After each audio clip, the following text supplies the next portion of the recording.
अस्सलाम वालेकुम। प्रोग्राम में आपको खुशामदीद। मैं हूं मसूद रज़ा। मनाजिर और ये गुफ्तगू सुन के आप समझ गए होंगे आज मौजू क्या होगा, लेकिन सिर्फ यही मौजू नहीं है कि इमरान खान को आज 9 मई के 8 केसेस में ज़मानत मिल गई है, बल्कि मौजू ये भी है कि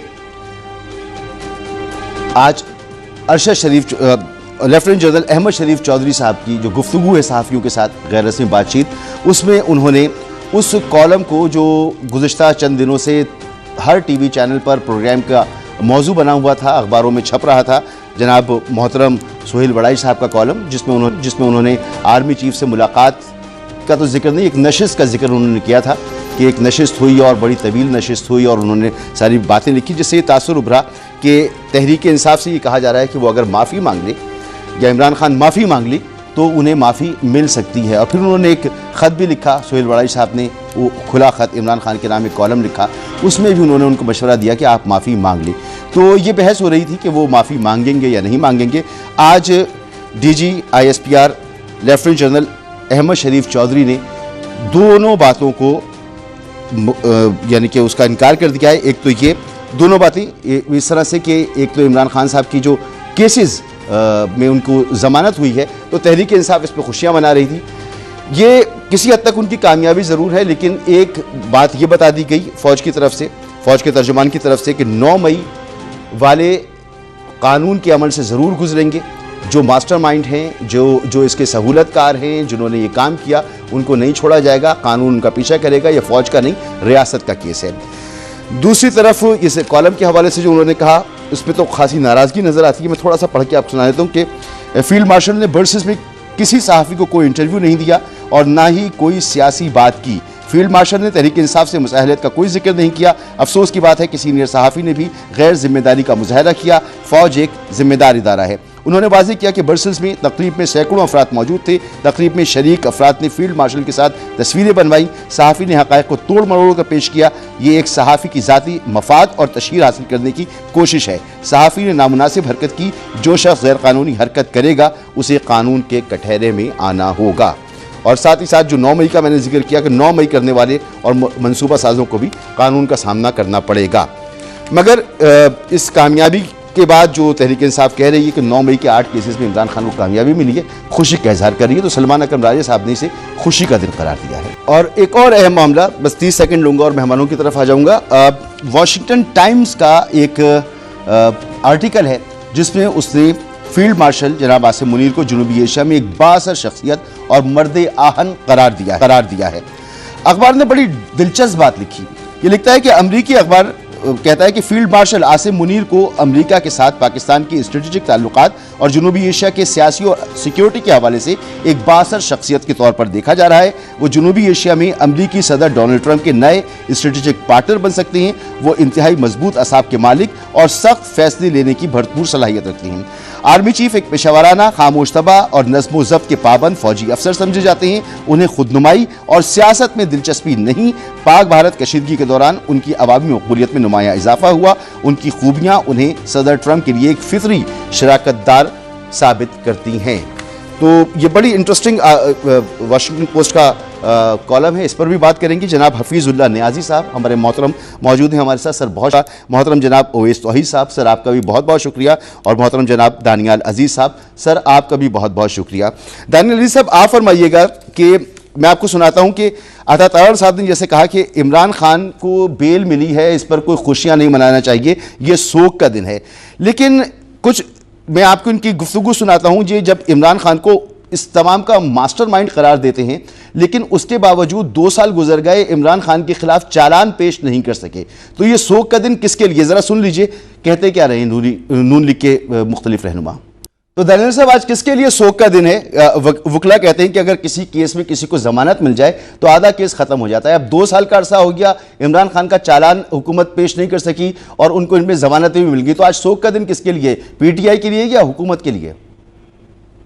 शोक का दिन जी तीनों के लिए है, PTI के लिए भी, नून लीग के लिए भी और पीपल्स पार्टी के लिए भी। उसकी वजह यह है कि ये जो ट्रौका है, ये तीनों इस केस में ऊंची आवाज में बोल नहीं सकते, जिसको हम अल कादर ट्रस्ट केस कहते हैं। उसकी वजह यह है कि जो सुप्रीम कोर्ट में फाइन हुआ है मलिक रियाज साहब को, वो इसलिए हुआ है, पता नहीं 450 अरब रुपए का फाइन हुआ है कि उन्होंने जो जमीनें थी सिंध की, वो एक जमीन खरीद के उसको स्टेट को दे के और उसकी जगह महंगी जमीनें ले ली। तो इसमें जाहिर बात है, आपको मालूम तो होगा कि सिंध गवर्नमेंट किसके पास थी और कब किस वक्त ये हुआ। फिर जो ये असासे पकड़े गए हैं लंदन में मलिक रियाज साहब के, उनमें से वो भी असासे मौजूद है जिसमें पाकिस्तान मुस्लिम लीग नून के लीडरशिप के जो बेटे हैं, उन्होंने एक $50 मिलियन का मकान अपार्टमेंट। मगर अभी तो बात 9 मई की हो रही है सर। आपने मुझे जो बयान सुनाया है, मैं उसकी बात कर रहा हूँ, अता तारर साहब का बयान, जिसमें उन्होंने कहा कि अभी तक ये 14 साल कैद में है। मैं उस केस की बात कर रहा हूँ जो आपने मुझे अभी बयान सुनाया, उसका रिस्पॉन्स मांगा मैं। तो उसमें मैं आपको अर्सों सुन ले, एक मिनट अर्सों सुन। और मजे की बात यह है कि पीटीआई भी बिल्कुल इसमें नंग धड़ंग है, क्योंकि उन्होंने साथ होकर ये सारा कुछ करवाया। तो उसमें जो एक शख्स है, मैं तो सच्ची बात है उनको तब मतलब मैं समझता हूं कि वो एक अच्छे कारोबारी, उन्होंने पाकिस्तान को अच्छे काम भी करके दिखाए। मैं उनको जाती तौर पे नहीं जानता, लेकिन इन जमातों को तो मैं जाती तौर पे जानता हूं, तकरीबन सभी को। तो इसमें जो असल केस है जिसमें अता तारर साहब जिक्र कर रहे हैं 14 साल कैद वाला, उसमें कोई भी ऊंची आवाज में नहीं बता रहा है।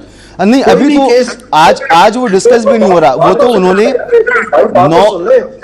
एक जो नाम मैं ले रहा हूं उसको लेते नहीं, मैं मुझे कोई मसला नहीं है सर, सिर्फ टाइम का इशू होता है, इसलिए मैंने आपको टोका था। बात कीजिए, पता है सुन तो लेना। जी। तो मैं आपसे ये कह रहा हूं कि जो असल केस है, ये तोशे खाने, ये बाकी सारे 1, 2, 3, 4, ये फराग होगी, ये जो कुछ भी था, ये सब चीजें एक साइड पे, ये एक ही केस काफी है जिसको अल कादर ट्रस्ट केस कहते हैं। उसके और वो चीज जो है, अफसोस की बात है, जो इस वक्त एंजॉय कर रहे हैं हुक्मरानी, वो उस पर ऊंची आवाज में या तफसील में बात नहीं करना चाहते। वजह मैंने आपको बता दी है। अब सूरत हाल ये है कि वो मुझे लगता है मुझे बताना पड़ना है, क्योंकि वो एक ऐसा भयानक केस है, वो बिल्कुल मुनफरद है बाकी केसों से, और उसके जितने आप तफसील में जाएंगे उतने ही आपके रोंगटे खड़े होंगे। और ये पीटीआई जो अपनी तरफ से बड़ी पारसा बनी फिरती है कि हमारा लीडर पता नहीं कितना है, इनको भी जो होश के नाखून लेने चाहिए। जिस वक्त ये कथा चटा खोल के मैंने सामने रखा, इनको समझ आ जाएगी कि असल हकीकत क्या है। ठीक है, ये असल बात है, और इसमें मुकम्मल तौर पे ये मुलव्वस है। और आप सिर्फ एक काम करें, अगर आप टीवी चैनल में समझते हैं इस बात को पाकिस्तान की आवाम के कानों तक जाना चाहिए, तो उसमें सिर्फ आप ऐसे करें कि जो डिसीजन हुआ है इमरान खान साहब के खिलाफ 14 साल कैद वाला, जैसी भी अदालत वो जरा पढ़ तो ले, उसमें लिखा क्या है, देखा है उसको सर। जो अपनी तफ्तीश हुई है इस केस में, बिल्कुल जो ट्रस्ट केस है, इनका भी तफ्तीशी था ना, उसने मैंने इनसे सवाल पूछे हैं, उसका सर उसमें सवाल हो रहे हैं। देखिए उसमें तो वो अंदर हैं, उसमें तो वो अंदर हैं। और फिर आप ये करें, और फिर आप ये करें कि जो इस्लामाबाद हाई कोर्ट में माशाल्लाह हमने अपील दायर की है इमरान खान साहब ने, वो भी पढ़ लें जी, आपको सब कुछ यहाँ हो जाएगा, कहीं दूर जाने की जरूरत ही नहीं, सब कुछ यहां पर है। ठीक है, लेकिन उसकी हम बात नहीं करेंगे। नहीं, हम बिल्कुल बात करेंगे सर, बिल्कुल बात करेंगे। आज की डेवलपमेंट ये है, और मैं वापस आता हूं आपके पास। नियाजी साहब बहुत शुक्रिया आपका। सर ये बताएं कि आज की जो डेवलपमेंट है, वकला कहते हैं कि अगर किसी केस में जमानत मिल जाए, क्योंकि अदालत ने कहा कि जो ट्रायल चल रहा है वो मेरिट पे चलेगा, हमारी ऑब्जर्वेशन से उस पर कोई असर नहीं पड़ेगा, लेकिन वो ट्रायल भी तो नहीं चल पा रहा और यहां पर जमानत भी हो गई है। तो हुकूमत का ये बार बार कहना कि मास्टरमाइंड तो हमने पकड़ा हुआ है, तो उस मास्टरमाइंड को सजा नहीं हो रही, शाह महमूद कुरैशी बच जाते हैं, उसके अलावा बाकी पूरी पीटीआई जो है उसकी क़यादत को सजाएं हो जाती हैं, तो सबको सजाएं हो गई, ये बचे हुए। और इन 50 तीर अंदाज बैठाए थे, और क्या हुआ कि जैसे ही अभी जंग जो है पूरे थी जोबन पे थी, तो उन्होंने कहा जी वो जीत के माल गनीमत समेटने के लिए, और अपना जगह छोड़ लिया, वो शिकस्त में तब्दील हो गई जी। क्राइसिस ये है कि आप जो माल गनीमत समेटने के लिए आपने थोक के साथ MP MNA समेटे, और ख्याल ये था कि तहरीक साहब तहलील हो जाएगी। इतना भी अकल नहीं थी कि पार्टी कभी आज तक ऐसी तहलील हुई, और वो पार्टियां कि जबकि जो पॉपुलर लीडर होता है, चाहे नवाज शरीफ साहब थे, चाहे जुल्फ़िकार अली भुट्टो साहब थे, या आज के दौर में इमरान खान साहब है, उनका ताल्लुक डायरेक्ट काम पब्लिक के साथ होता है। तो ये जो इतनी प्रोलॉन्ग के बाद आई है, तो सुप्रीम कोर्ट ने जो कुछ किया है, मेरे ख्याल में उनके पास चॉइस क्या थी, कैसे कर सकता सुप्रीम कोर्ट जमानत ना देता, और क्यों ना देता। आप 2 साल से अंदर है फर्ज के इस केस के अंदर, और उस केस के चलान पेश नहीं हुए। सुप्रीम कोर्ट ने यह कहा है कि जी हम केस के मेरिट को डिस्कस नहीं करेंगे, करना भी नहीं चाहिए। तो बेल का केस तक कैसे मेरिट डिस्कस कर सकते थे? अगर मेरिट डिस्कस करते तो महताज अदालत जो है इन्फ्लुएंस हो जाती, वो सुप्रीम कोर्ट की ऑब्जर्वेशन के बाहर निकल ही ना सकती। चुनाचे उनको उसको एक तरफ करते हुए मेरिट को रखते हुए ताकि केस अपने मेरिट पे चले, और उसके अंदर फिर जो सजा है जो मिलेगी तो उसके ऊपर क्या होता है क्या नहीं होता, कब सजा मिलती है वो अलग अमल है, क्योंकि केस खत्म नहीं हुआ। केस खत्म नहीं हुआ। एक जमानत केस है जिसमें सुप्रीम कोर्ट ने उनकी जायज जमानत उनको दी है और उन्होंने ले लिया है। बाकी असल में जैसे दानियाल कह रहे हैं कि है तो आपके पास पॉलिटिकल, आपका एक बहुत बड़ा सियासी बुरान है, उसकी तो कोई तवज्जो नहीं दे रहा। वो कोई सियासी बुरान जो है वो एक इस तरह हल होगा नहीं। सियासी बुरान कोई ना कोई छड़ी से ढाल होता है, ना कोई आपकी किसी ख्वाहिश पे या कमांड से हल होता है। उसके लिए तो जब तक आप एक कोई मुस्तहकम को सिस्टम इंट्रोड्यूस नहीं कराते तो पाकिस्तान एक बदकिस्मत की बदकिस्मत रियासत जो है वो इस तरह हचकोले खाती चलती रहेगी और चल रही है। ठीक, तो ओवैस साहब ये बात क्या आपके पास भी कोई इत्तलात हैं कि ऐसी कोई तजवीज़ कोई बातचीत हो रही है कि अब गवर्नेंस जो है उसको ठीक करने के लिए एक नया पॉलिटिकल तजुर्बा कोई करने की जरूरत है?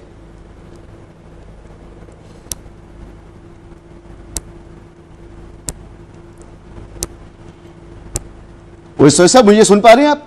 जी मसूद, आप जी आपने अगर सवाल सुन लिया तो जवाब दीजिए, वरना मैं दोहरा दूं सवाल।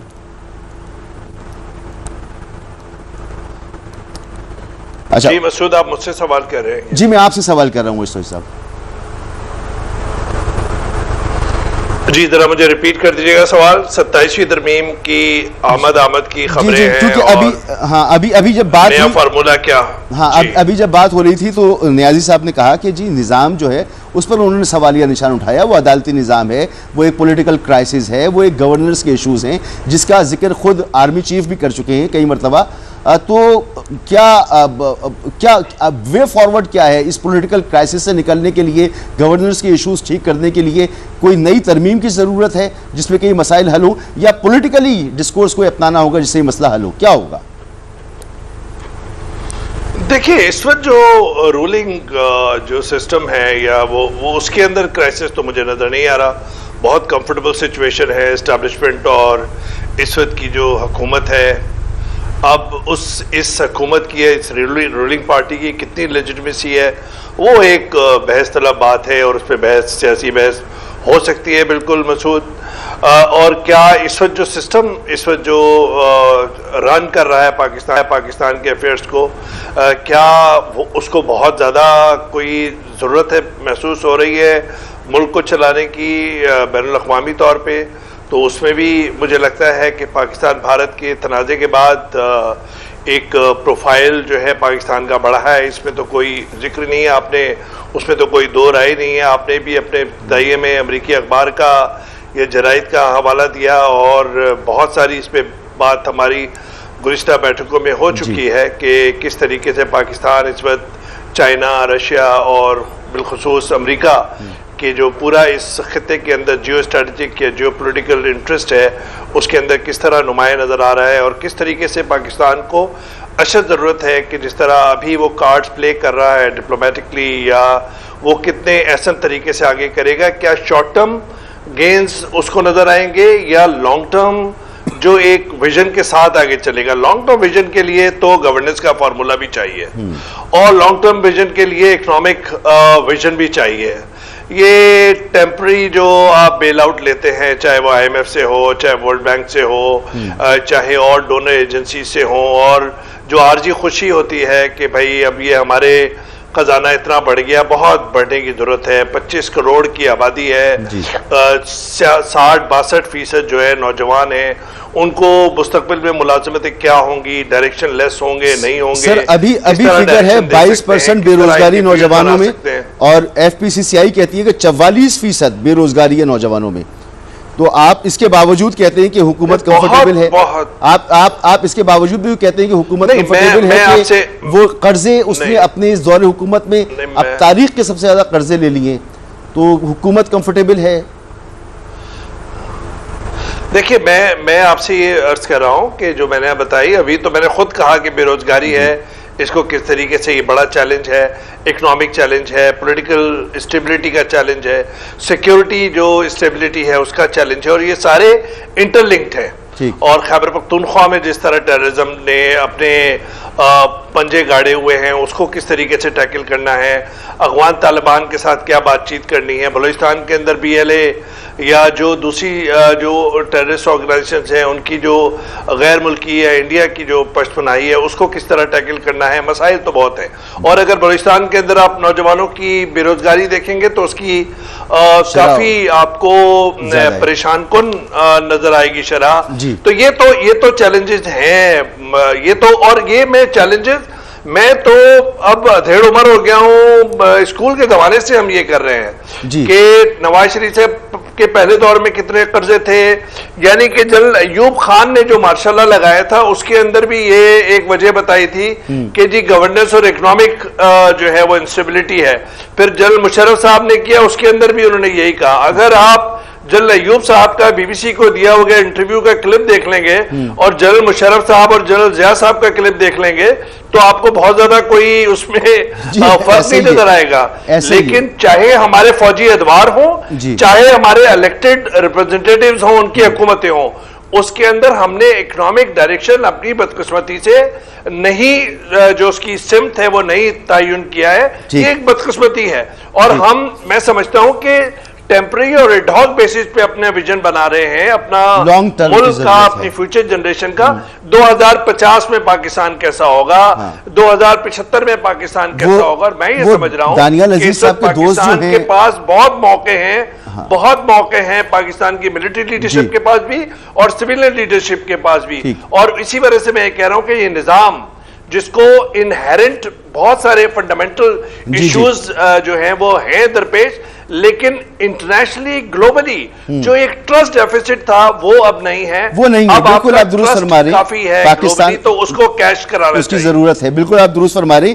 लेकिन जब आपने क्या विजन की बात की तो साहब के दोस्त हैं एहसान इकबाल साहब, उनके कोलीग भी रहे, तो वो तो प्लानिंग कमीशन चला रहे हैं और वो अक्सर मैसेजेस वगैरह करते हैं, बताते हैं कि उनकी क्या प्रोग्रेस है, तो वो सोच तो रहे हैं। लेकिन दानियल साहब, अब जैसे मैंने जिक्र किया वाशिंगटन पोस्ट के इस इदारिये का, इसके अलावा पूरी दुनिया जिस तरह से फील्ड मार्शल आसिम मुनीर साहब को देख रही है और ख़ुद पाकिस्तान देख रहा है कि चाहे वो बैनुल अक़वामी फंडिंग लानी हो, चाहे वो दोस्त ममालिक से ताल्लुकात बेहतर बनाने हो, चाहे वो पाक बहारा जंग हो, हर फ्रंट पर उनका कद हमें बहुत बढ़ता हुआ नज़र आ रहा है, जो अच्छी बात है।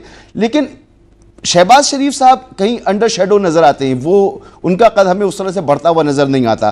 तो ये हुकूमत की परफॉर्मेंस होती है जिसकी वजह से हुकूमत जो है वो या तो हमें दबाव में नजर आती है या पीछे नजर आती है, और फिर मौका मिलता है कि जो उनका काम नहीं है वो भी करें फील्ड मार्शल साहब, जो उनका काम है वो भी करें फील्ड मार्शल साहब।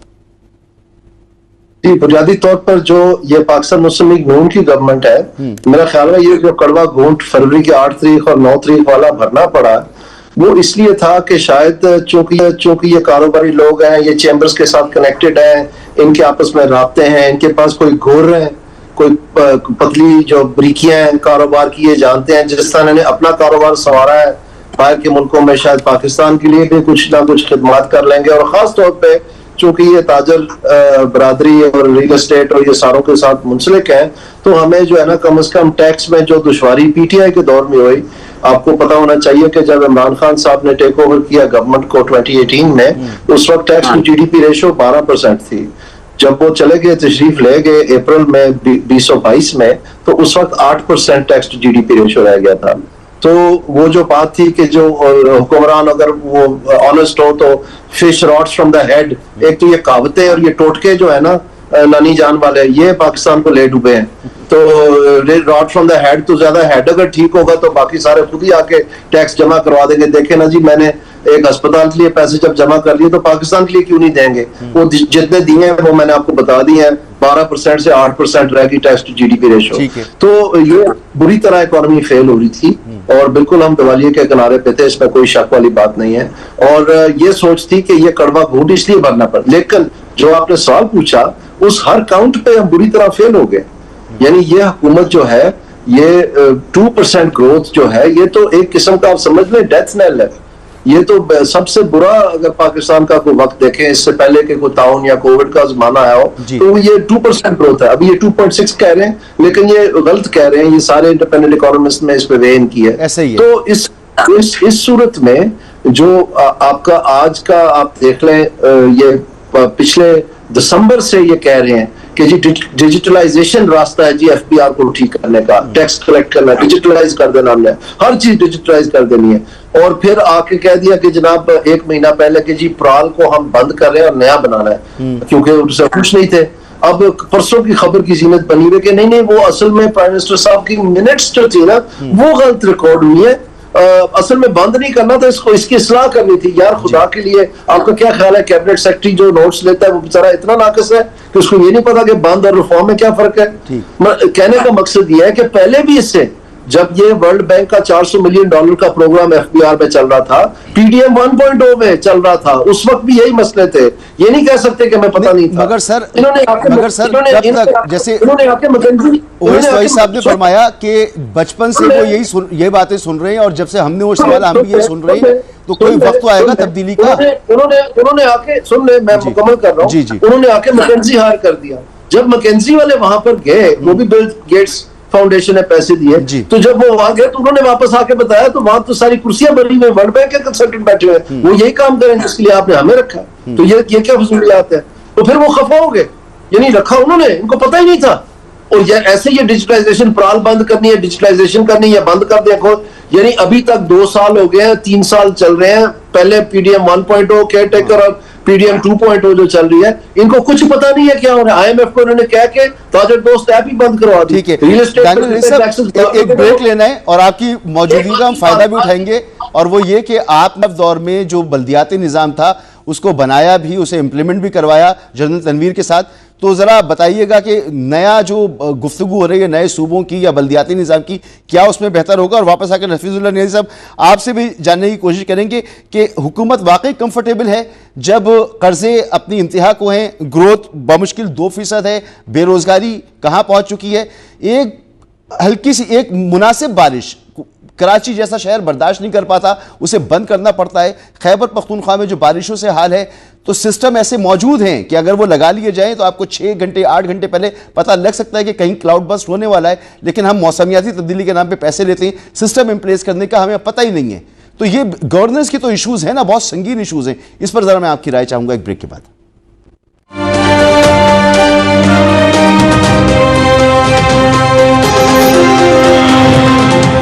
Welcome back sir Hafizullah Niazi साहब।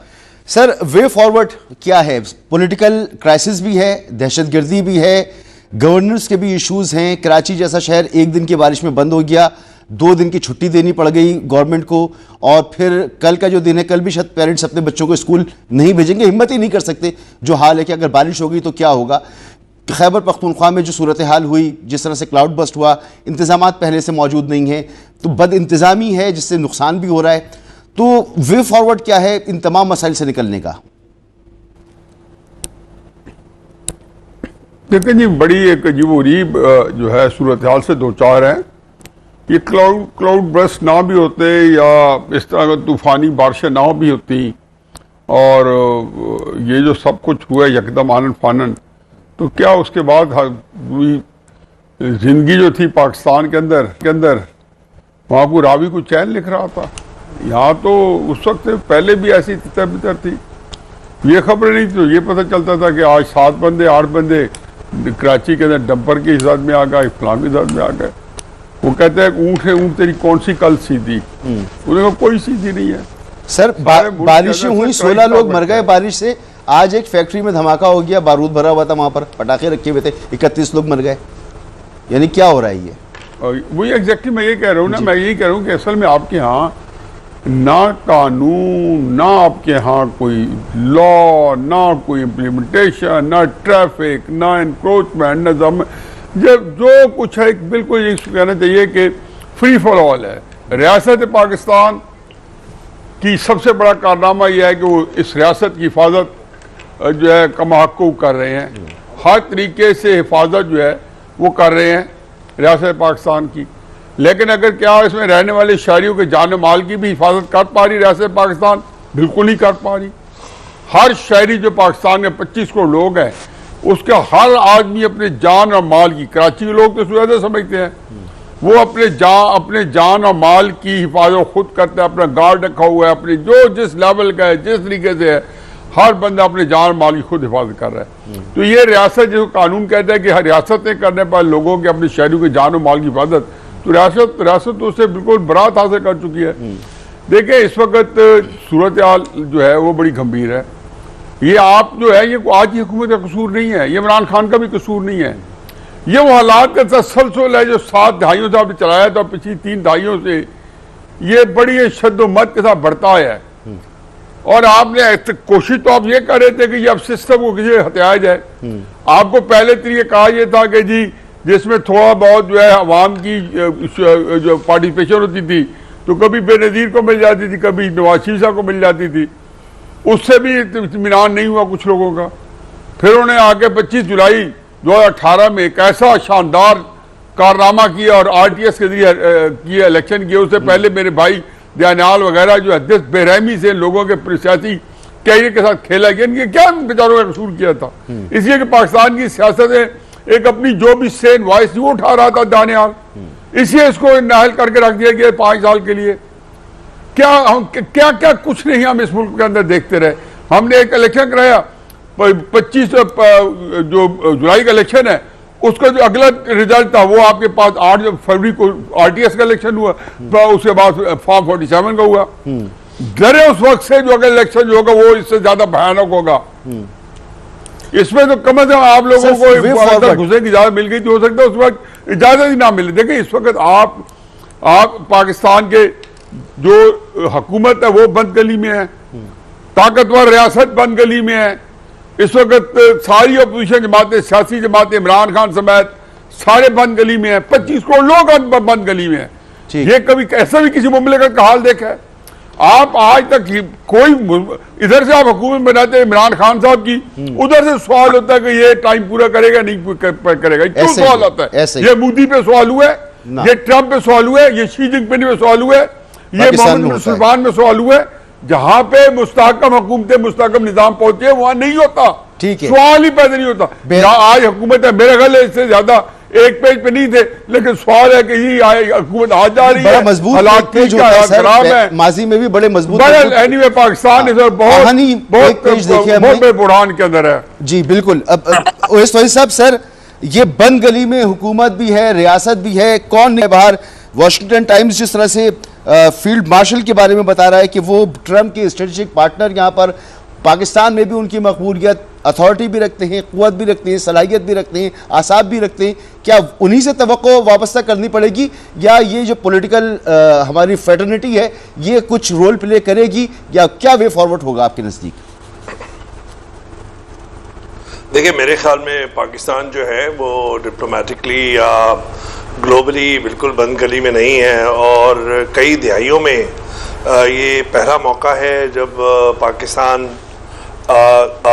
ग्लोबली जो है वो significantly not as a fighting partner in Afghanistan war और एनीवेयर एल्स, ये कॉन्फ्लिक्ट के बगैर जो है ये इस वक्त सिग्निफिकेंट रोल है। और मैं समझता हूँ कि जिस तरह मिडल ईस्ट की रीशेपिंग इस वक्त हो रही है या उसके डिज़ाइंस हैं आफ्टर बशर अल-असद की रजीम के फॉल के बाद, और जिस तरह ईरान और इजराइल का कॉन्फ्लिक्ट हुआ है उसके बाद, और पाकिस्तान और टर्की, पाकिस्तान वाहिद मुल्क है इस्लामी दुनिया के अंदर जो एटॉमिक पावर है और न्यूक्लियर आर्म्ड है, और पाकिस्तान और टर्की मेरे ख्याल में चाइना के साथ मिलके और रशिया के साथ मिलके ग्लोबल साउथ में एक इम्पॉर्टेंट रोल प्ले करने की अहलियत रखते हैं। मैं ये नहीं कह रहा कि हर चीज़ जो है वो बहुत सही है, जाहिर बात है हम बड़े, इसमें मसला है कि पाकिस्तान की ब्यूरोक्रेसी को, सारे सियासतदानों को जो है वो सुनाते हैं सलावातें। ब्यूरोक्रेसी ने क्या किया है, पाकिस्तान की जुडिशरी ने क्या किया है, पाकिस्तान की सियासी क़यादत ने क्या किया है, सब ने मिलजुल के, और हमने बहैसियत सोसाइटी के क्या किया है? क्या हम अपने फ़राइज़ पूरे कर रहे हैं? मेरे ख्याल में नहीं कर रहे हैं मसूद। और इस वक्त की जो बहरान की सूरत हाल है या जिससे परेशानी नज़र आ रही है, बहुत प्रोग्रेस भी हुई है, और वो बबूल के कांटों के फाइल नियाजी साहब ने अपने बुजुर्गों से सुना होगा, दानियाल अजीज साहब के वालिद हमें बहुत कुछ से सुनाते थे, अनवर अजीज साहब मरहूम अल्लाह ताला उनकी मग़फ़िरत अता फरमाए। वो सारे जो हमारे बाप दादा ने जो सारे सूरत हाल पेश हुई है आफ्टर क्रिएशन ऑफ पाकिस्तान, वो सूरत हाल अब नहीं है, सूरत हाल काफ़ी आगे गई है। लेकिन ये ज़रूर है कि क्या हमारे ब्यूरोक्रेट्स अपने बच्चों बच्चियों को सरकारी स्कूलों में दाखिला दिलवाएंगे?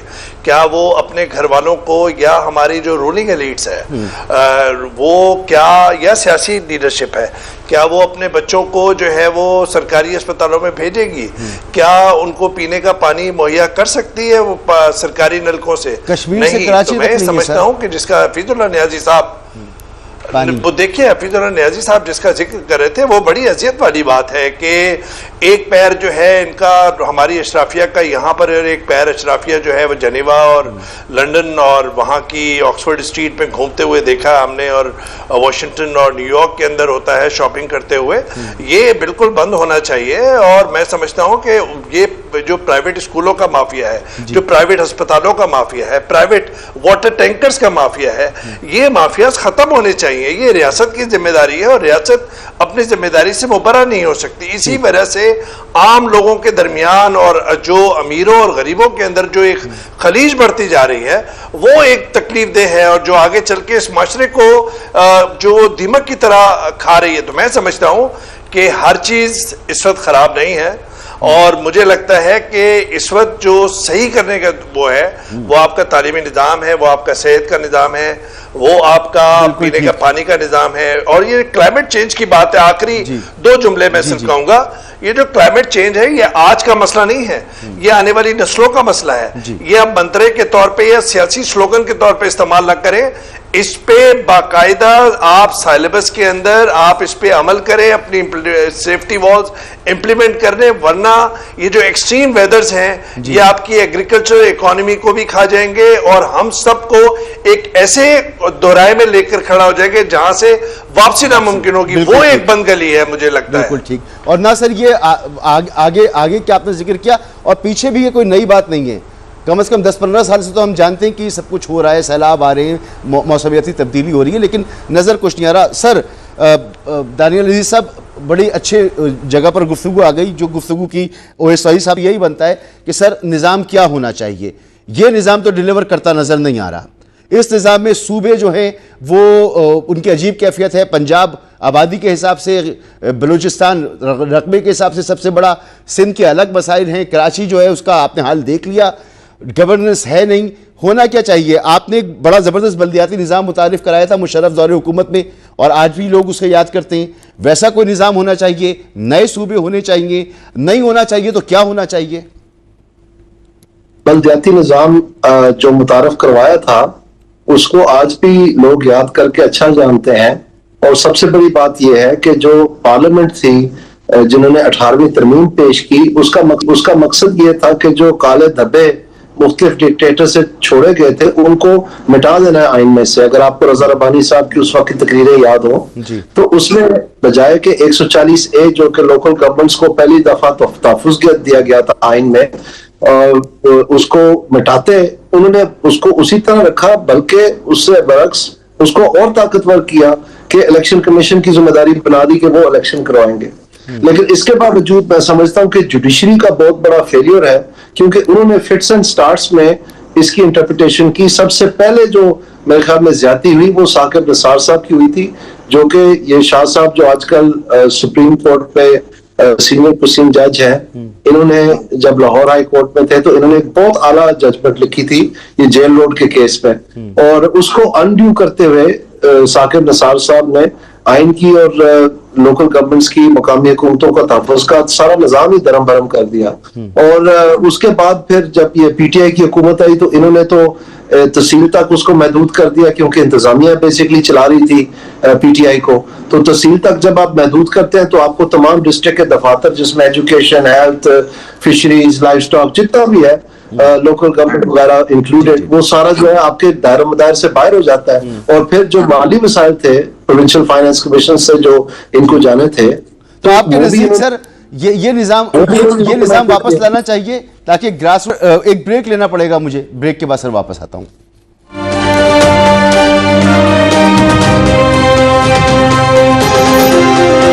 Welcome back.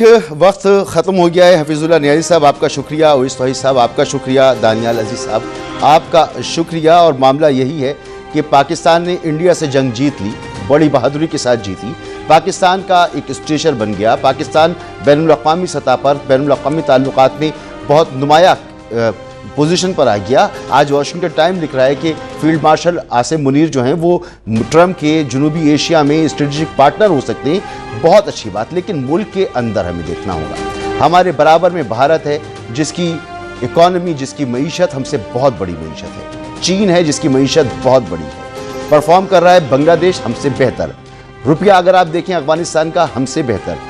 ईरान ने ठीक है, उसके ऊपर बहुत पाबंदियां हैं, लेकिन आप अगर उसका सिस्टम देखें, उसका माहौल देखें, उधर लोगों की सहूलियात देखें, तो आपको लगता है वो हमसे बहुत बेहतर। हमारा ये हाल क्यों है? ये वक्त आ गया है, सिस्टम को तब्दील करना होगा।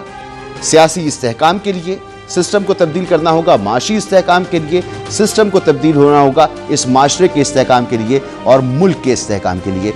तो ये बात बिला वजह नहीं हो रही है। तमाम सियासी जमातों के मंशूर में शामिल रहा कि पाकिस्तान के निज़ाम में तब्दीलियाँ चाहिए, लेकिन करने को कोई तैयार नहीं। तो अब शायद वक्त आ गया कि तब्दीली लाजमी हो। इजाज़त दीजिए, अल्लाह हाफ़िज़।